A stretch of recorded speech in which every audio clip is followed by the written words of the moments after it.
नमस्कार, मैं हूं नम्रता पाराशर और आप देख रहे हैं BVM न्यूज। चलिए रुक करते हैं खबरों की और खबरों में सबसे पहले बात करेंगे किसान आंदोलन की। आखिर किसानों का आंदोलन कहां तक पहुंचा है और क्या कुछ हो रहा है किसान आंदोलन में, बताते हैं आपको। अपनी मांगों को लेकर दिल्ली बॉर्डर पर जमे किसानों के समर्थन में सब कर्मचारी संघ समेत प्रदेश के कई कर्मचारी संगठन सड़क पर उतर आए हैं। फरीदाबाद में इन संगठनों ने बीके चौक से लेकर नीलम चौक तक पैदल मार्च किया और सरकार से किसानों की मांग मानने के लिए अपील की। वहीं अपनी मांगों को लेकर पिछले कई दिनों से किसान सड़कों पर है और दिल्ली पहुंचने के लिए लगातार संघर्ष कर रहे हैं। ऐसे में फरीदाबाद में सर्व कर्मचारी संघ समेत कई कर्मचारी संगठन किसानों के समर्थन में सड़कों पर उतर आए और जमकर सरकार के खिलाफ नारेबाजी की। कर्मचारी संगठन के नेताओं के मुताबिक किसान देश के अन्नदाता हैं और अगर अन्नदाता को अपनी समस्या को लेकर सड़कों पर उतरना पड़े और उसके बाद भरी सर्दी में उनके ऊपर वाटर कैनन से पानी की बौछारें की जाए तो ये बेहद ही शर्मनाक है। कर्मचारी नेताओं के मुताबिक सरकार को किसान नेताओं से बात करनी चाहिए और किसानों की मांग को तुरंत मानना चाहिए। उनके मुताबिक सरकार को तीनों कानूनों को निरस्त करना चाहिए या फिर किसानों को MSP के मुद्दे पर पूरी तरह आश्वस्त करना चाहिए। आज हमारा सर्व कर्मचारी संघ हरियाणा के आह्वान पर आज हमारा ये विरोध प्रदर्शन है। जो केंद्र सरकार जो किसानों के जो 3 कृषि बिल लेकर आई है, हम उसका पूरी तरीके से विरोध कर रहे हैं और पंजाब के और हरियाणा के किसान आज चलकर दिल्ली में अपनी बात रखना चाहते हैं। प्रधानमंत्री जी के सामने अपना विरोध करना चाहते हैं कि इन कृषि बिलों को तुरंत प्रभाव से वापस ले, लेकिन उनके ऊपर जो लाठी चार्ज कर गोली बरसा कर पानी की बौछारों से जिस तरीके से किसान के ऊपर आज मार करी है, आज पूरे हिंदुस्तान का किसान भी पूरी तरीके से किसानों से ज़्यादा इससे सरकार से नाराज़ है। और ये पूरी तरीके से MSP है जो अपना लागू करना चाहती है और किसान सिर्फ इतना चाह रहे हैं कि उसमें 2 अंडरलाइन कर दे सरकार, जिससे कि उनको कुछ अपना भरोसा मिल करके उनको रोकने का प्रयास किया। उनके ऊपर लाठीचार्ज की। लाठीचार्ज में एक किसान भाई की मौत हो गई। उसका हम दुख प्रकट करते हैं, सरकार की निंदा करते हैं। आंसू गैस के गोले छोड़े जा रहे हैं और पानी की बौछारें की जा रही हैं। हम ये पूछना चाहते हैं कि भाई देश में किसानों को अपनी बात रखने का क्या अधिकार नहीं है? सरकार कह रही है कि भाई कोरोना काल है, इसलिए हम जो है लोगों को इकट्ठा नहीं होने देना चाहते और इन लोगों पर पाबंदी लगा रहे हैं कोरोना के नाम पर। हमारा ये सवाल है कि क्या केंद्र की सरकार को, क्या प्रदेश की सरकार को ये जानकारी पहले नहीं थी कि कोरोना है? अगर इनको कोरोना दिखाई देता है, जनता को बचाना इनको है कोरोना से, तो इनको ये बिल लाने ही नहीं चाहिए थे जन विरोधी, जो इनको मालूम था कि इनका विरोध होगा। इन्होंने जानबूझ करके कोरोना की आड़ में किसान विरोधी बिल लाए हैं। ये चलिए खबरों में बात करेंगे अब बढ़ते कोरोना केस के ऊपर। हरियाणा में लगातार कोरोना वायरस के मामले बढ़ते जा रहे हैं, तो वहीं सबसे ज्यादा जो मामले सामने आ रहे हैं वो फरीदाबाद से सामने आ रहे हैं। फरीदाबाद में रोजाना 400 से लेकर 700 मरीजों की संख्या सामने आ रही है, तो वहीं मरने वालों की संख्या भी रोजाना करीब 5 पहुंच रही है। कोरोना वायरस से मरने वालों की संख्या लगातार बढ़ती जा रही है। ऐसे में सरकार लोगों से अपील कर रही है कि वो मास्क पहनकर ही बाजारों में निकले और सोशल डिस्टेंसिंग का पालन करें, लेकिन उसके बावजूद भी बाजारों में भीड़ कम होने का नाम नहीं ले रही। बाजारों में लगातार लोगों की आवाजाही और सोशल डिस्टेंसिंग की धज्जियां उड़ती हुई साफ देखी जा सकती हैं। हरियाणा सरकार के गृह मंत्री अनिल विज ने सभी पुलिसकर्मी और अधिकारियों को आदेश जारी करते हुए कड़े कदम उठाने के आदेश दिए हैं, जिसके बाद पुलिसकर्मियों द्वारा फरीदाबाद के अलग अलग चौक चौराहों पर बड़े पैमाने पर मास्क के चालान किए जा रहे हैं। कोरोना को रोकने के लिए लगातार देश व प्रदेश की सरकारें लोगों को जागरूक कर रही है और सख्ती का भी पालन कर रही है। बात करें सख्ती की तो लगातार फरीदाबाद में लोगों के चालान काटे जा रहे हैं, मास्क चालान काटे जा रहे हैं, फिर भी कहीं ना कहीं आम आदमी है जो कोरोना से डर नहीं रहा है। वहीं इस समय शादियों का सीज़न है। शादियों के सीज़न में बाज़ारों में भीड़ बढ़ जाती है। बाज़ारों में भीड़ बढ़ने के कारण कहीं ना कहीं कोरोना को बढ़ाने का एक तरीका, पर इसको रोकने के लिए सरकार ने अपने नए दिशा निर्देश जारी किए हैं कि लोग मास्क पहन के ही दुकानों में जाएं और दुकानदार मास्क पहनकर ही लोगों को आने की अनुमति दे। आइए जानते हैं दुकान के लोगों से क्या कहते हैं उसके बारे में। और बल्लभगढ़ किशन कुमार जी, यहाँ कोरोना का टाइम चल रहा और इस समय शादियों का सीज़न है। मार्केट में भीड़ भाड़ रहती है, लोग वह कपड़ा लेने आते हैं और कोरोना भी बढ़ रहा है। ऐसे में आप किस तरह लोगों को हैंडल कर रहे हो? मास्क का यूज़ कर रहे हो, सैनिटाइज़र का प्रयोग कर रहे हो? चल रहा है कि आप मास्क या मुँह ढक के आए? जी सर, जब भी आता हूँ मार्केट में मास्क पहन के, बकायदा सैनिटाइज़र है या सैनिटाइज़र से हाथ धो के तब दुकान से कुछ लिया है। क्या आपको भी कोरोना से डर लगता है? जी बिल्कुल। ये सैनिटाइज़र यूज़ करने के लिए कहते हैं? जी हाँ बिल्कुल। और उनसे सोशल डिस्टेंसिंग का पालन करने के लिए कहते हैं, और आप खुद भी मास्क पहनते हैं उनके से? बिल्कुल, साथ पहनते, फिर को पहनाते भी साथ में। जो नाम मास्क पहना तो घर जाओ, घर मास्क पहन के आओ, या मास्क देते भी हैं उनको हम। जिसके पास मास्क नहीं है तो मास्क हम देते हैं, यूज़ करते हैं, और बैठ के पहनो मास्क को, हमारे पास तब का सामान चल रहा है। ऐसे में लोग बाग फर्नीचर खरीदने आते हैं शादियों के लिए, दहेज में देने के लिए, कैसे भी। तो ऐसे में आप लोगों से ये अपील करते हो या जागरूक करते हो मास्क पहन के आए, सैनिटाइज़र का यूज़ करें? हाँ जी, हम कहते हैं मास्क पहन के आओ और अपने सुरक्षित रहो, सैनिटाइज़र करो। क्या आप भी मास्क पहन के ही काम करते हैं? उन्हें हाँ कुछ जी, भी चीज़ सामान दिखाते हैं? हम भी मास्क पहन के काम करते हैं, 2 गज की दूरी रखते हैं। और क्या आपको भी कोरोना से डर लगता है? डर तो लगता है जी। हमारे साथ मौजूद हैं बल्लभगढ़ सिविल हॉस्पिटल के एसएमओ डॉक्टर मान सिंह। आइए जानते हैं इनसे, लगातार जो बल्लभगढ़ फरीदाबाद में कोरोना के आंकड़े बढ़ रहे हैं उसके बारे में ये क्या कहते हैं। सर, फरीदाबाद और बल्लभगढ़ में कोरोना के आंकड़े बढ़ रहे हैं और लगातार डॉक्टर हैं जो जगह जगह कोरोना कैंप लगा रहे हैं, फिर भी कोरोना जो है काबू नहीं आ रहा है। इसके बारे में आप क्या कहेंगे? देखो, स्वास्थ्य विभाग ने जो अपनी जितनी मेहनत कर रहा है उससे कई गुना ज़्यादा हरियाणा में चल रही है। जहाँ तक देखा जाए तो बिल्कुल ठीक कह रहे हो आप, सर्दियों में वायरस, कोई भी वायरस बहुत ज़्यादा तेज़ी से बढ़ता भी है और उसके लिए अच्छा माहौल मिल जाता है। गर्मियों में ये कम होता है, कोई भी वायरस होगा वो सर्दियों में बढ़ेगा। इसका मेन कारण ये है कि इन त्योहारों को मद्देनज़र देखते हुए पब्लिक ये चीज़ भूल चुकी कि हम कोरोना से, ये महामारी अभी चल रही है और ये पब्लिक की अनदेखी के कारण ही ये सब हमें भुगतना पड़ रहा है कि आज केसेज बहुत ज़्यादा बढ़ रहे हैं। ना तो पब्लिक ठीक से मास्क लगा रही है और मार्केट और बाज़ारों में जो पहले कहा गया था कि बहुत ही ज़रूरी हो तो घर से निकलें, आज हम देखते हैं तो बाज़ारों में काफ़ी संख्या में भीड़ लग रही है, चाहे वो त्योहारों के मद्देनज़र हो चाहे कोई भी हो, उसमें लोग डिस्टेंसिंग का पालन नहीं कर रहे हैं।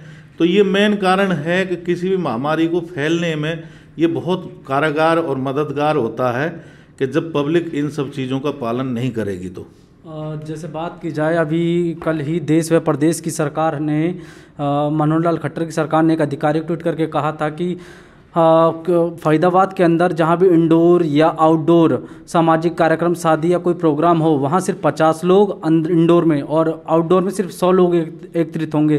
क्या इससे कहीं कोरोना का कवर हो पाएगा या इससे कोई मदद मिलेगी कोरोना को कवर करने में? बिल्कुल ठीक कहा, इससे बहुत ज़्यादा मदद मिलेगी। अगर हम भीड़ को एकत्रित होने से, अभी हमने कई मुहिम छेड़ी थी। अगर हम बल्लभगढ़ की बात करें तो हमने दुकानदारों के लिए भी, व्यापार मंडल के लिए भी एसडीएम जी के माध्यम से ये आदेश दिए थे कि सभी दुकानदार कराएं, और सभी दुकानदारों को ये आदेश भी दिए गए थे कि भाई अपना कोरोना टेस्ट कराएं, क्योंकि पब्लिक अगर भीड़ ज़्यादा इकट्ठी होगी तो बहुत ज़्यादा चांस है इस कोरोना महामारी को फैलाने में, बहुत ज़्यादा। अगर ये भीड़ कम हो जाएगी किसी भी रूप में, चाहे वो शादी का माहौल हो, चाहे ये मार्केट का हो, चाहे कहीं भी जहाँ भी भीड़ वाले एरिया हैं, मेन उद्देश्य ये है अगर भीड़ कम हो जाएगी, लोग डिस्टेंसिंग का पालन करने लगेंगे। गलती से अगर किसी एक बंदे को है वो 100, 200, 500, 1000 आदमियों को फैला रहा है, चाहे वो मेट्रो में जाके है, चाहे किसी बस में जाके है, तो हमने ये जगह जगह इसके लिए स्वास्थ्य विभाग बहुत ज़्यादा प्रयासरत है। इनके लिए DCCC dedicated Covid care centre खोले हुए हैं और हम पब्लिक से ये अनुरोध भी कर रहे हैं, जगह जगह कैंप लगाए जा रहे हैं, चाहे वो बस स्टैंड हो। और हमने ये मुहिम भी कि भाई टिकट लेने से पहले अपना कोविड टेस्ट कराएं। तो ये सारे तरह तरीके के हम उपाय जरूर अपना रहे हैं, लेकिन फिर भी कहीं ना कहीं अगर पब्लिक इस चीज़ को ध्यान नहीं रखेगी कि हमें डिस्टेंसिंग का भी पालन करना है और मास्क का लगाना ज़रूरी है, तो ये नहीं तो एक ही पॉजिटिव आदमी बहुत लोगों में फैलाने में सक्षम होगा। और इस चीज़ को अगर पब्लिक जो भी है, जनता से मेरा अनुरोध भी है कि इसकी अनदेखी ना करे, इसको नज़रअंदाज ना करे, इसका विशेष ध्यान करे और इन सभी सरकारी आदेशों की अनुपालना और नियमों का पालन करें। चलिए खबरों में बात करेंगे होडल की। होडल में किन्नर समाज द्वारा सामूहिक सम्मेलन का आयोजन किया गया। इस सम्मेलन में 21 गरीब कन्याओं की शादी कराई गई। किन्नर समाज द्वारा इस तरह की पहली पहल है जो होडल में एक चर्चा का विषय बनी हुई है, क्योंकि इनकी चारों तरफ सराहना की जा रही है। होडल में किन्नर समाज द्वारा सामूहिक विवाह सम्मेलन का आयोजन किया गया, जिसमें 21 जोड़े युवक युवतियों की शादी कराई गई। ये सम्मेलन किन्नर समाज की प्रधान कुमकुम द्वारा आयोजित कराया गया। शादी समारोह में जहां दूल्हा और दुल्हन शादी के परिधानों में सज धज कर बैंकेट हॉल पहुंचे, तो वहीं उनके परिजन भी पूरी तैयारियों के साथ शादी समारोह में पहुंचे। शादी के बंधन में बंधने से पहले सभी युवक युवतियों के पहचान पत्रों की पहचान की गई। 21 दूल्हों के परिजन बैंड बाजों के साथ बैंकेट हॉल में बारात लेकर पहुंचे और शादी की रस्में पूरी कराई गई। किन्नर समाज द्वारा जो 21 जोड़ों का सामूहिक विवाह समारोह किया गया है, ये एक बहुत सराहनीय कार्य है।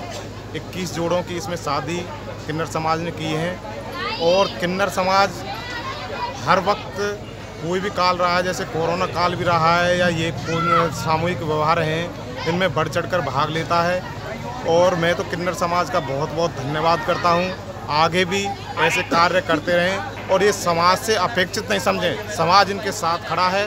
मैंने जो है ना शहरवासियों के सहयोग से और अपने नेक कमाई से 21 लोगों का सामूहिक सम्मेलन किया है, जिसमें 21 जोड़ों का और कुछ लड़कियां जो है ना हमारे होडल की हैं और 2 लड़की कामा की हैं, 2 नवीपुर की हैं यूपी से और 2 जो है ना बड़का बुकरारी से हैं और क्या नाम लेते हैं ऐसे करके कोई कहीं से तो ये 21 जोड़े हैं सर, जिसमें मैंने 5 चीज़ें सोने की और बेड, अलमारी, कुर्सी, मेज, कंबल, तकिए, रजाई वगैरह सब सामान अपनी नेक कमाई से जो दे रही हूँ और मालिक मुझे कृष्ण भगवान सहारा दे और आगे भी आज 21 का कर रही हूँ।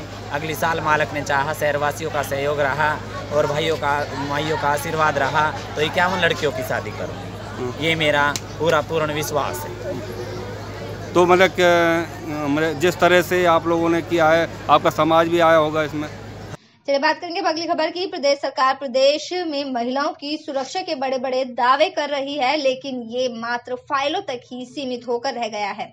हालात ये है कि सोहना के समीपवर्ती गांव आटा कोठरा में एक 12 वर्षीय लड़की के संदिग्ध रूप से लापता हो जाने के बाद 3 दिन से उसके परिजन सोहना थाने के चक्कर लगा रहे हैं। परिजनों ने रेलवे लाइन पर कार्य कर रहे गार्ड पर नाबालिग के अपहरण करने का आरोप लगाया है। वहीं परिजनों का कहना है कि आरोपियों को पुलिस को पकड़ने के बाद भी पुलिस उन्हें छोड़ देती है। 3 दिन बाद भी पुलिस लड़की का कहीं अता पता नहीं लगा पा रही है। गौरतलब है कि 3 दिन पहले आटा कोठरा गांव से एक 12 वर्षीय नाबालिग अपनी छोटी बहन के साथ पहाड़ों पर बेर खाने के लिए गई थी, लेकिन वहां से वापस नहीं आई। नाबालिग लड़की की छोटी बहन ने सभी बातें अपने परिजनों को बताई, जिसके बाद परिजनों ने सोहना थाने में एक शिकायत रेलवे लाइन पर कार्य कर रहे गार्ड के खिलाफ की है। पहाड़ में चढ़ गए बेर खाने के लिए, तो वहाँ पे सर वो उसके बाद कहना में पता लगा, हमें तो नहीं पता, वो लड़की जब आई हमारे पे घर पे शाम को 8 बजे, तो वह लड़की शाम को 2 बंदे रेलवे के गार्ड थे, तो हमने पूरे दिन ढूंढा।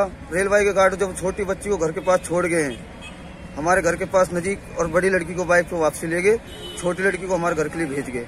जब हमें छोटी लड़की ने बताया कि पापा मैं वहाँ पे पूरे दिन हम वहाँ पे रेलवे के पहाड़ की वाल में दुबका कर रखे हैं, हमारे लिए बिरयानी खिलाइए, पेप्सी पिलाइए, टोसे खिलाए, और बहन को दोपहरी में लेके गए थे पहाड़ में, मेरे को वहाँ बिठा गए थे, और फिर उसके बाद में शाम को मुझे यहाँ उतार गए और उसके बाद बहन को ले गए।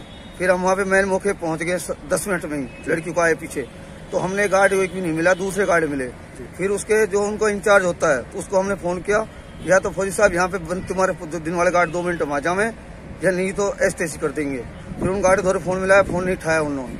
फिर उसके बाप के दौरे फोन मिलाया, उसके फौजी इंचार्ज ने ये कहा कि भाई यहाँ पे सरिया कम है, अपने लड़के को भेज, दिन में ड्यूटी पे था वो। तो उसके बाप ने कहा उस लड़के को भाई सरिया कम है तो वहाँ पे जाओ, तेरे को फौजी साहब बुला रहा है। तो वो लड़का आया, तो वो हमने उसी टाइम दमोच लिया। वो छोटी बच्ची मेरी ली थी, उसने पिछाड़ लिया था। उसके बाद में फिर उसने दूसरा लड़का गार्ड बुलाया फोन करके, तो वो दोनों हमने पुलिस को दे दिए। पुलिस ने उनको रात को फिर वापस छोड़ दिया, हमें घर भेज दिया। तो लड़की मिली है आपकी? एक लड़की मिल गई, एक नहीं मिल रही है, जिसको लेके गए थे। अच्छा, उसके कपड़े कहाँ पे मिले? उसके कपड़े वहाँ पे शमशान घाट है पंजाबियों का, उसमें कल कमीज मिली है, आज सवेरे चप्पल मिली है रोड पे। चरखी दादरी जिले के अटेला गांव में बनाए गए फसल खरीद केंद्र पर सभी किसानों की फसल खरीद होने पर मंडी का विशाल रक्तदान शिविर लगाया गया। गांव में लगभग लिस्ट के हिसाब से 1700 किसानों का बाजरा खरीदा गया है और कर्मचारियों द्वारा विशेष किसानों का ख्याल रखते हुए सबसे पहले जिले में बनाए गए केंद्र पर किसानों की बाजरे की सारी फसल खरीद की गई है, जिस उपलक्ष्य में सामाजिक संस्था भगत सिंह मंच द्वारा विशाल रक्तदान शिविर का आयोजन किया गया, जिसमें मुख्य अतिथि के रूप में Rajdeep Phogat, housing board chairman, market committee सचिव सुरेश खोखरा, कोकर व ग्रामीण ने शिविर लगाया और इसमें भाग लिया। मंडी का समापन किया गया। आए हुए इन मुख्य अतिथियों का फूलमाला और पगड़ी पहनाकर सम्मान किया गया।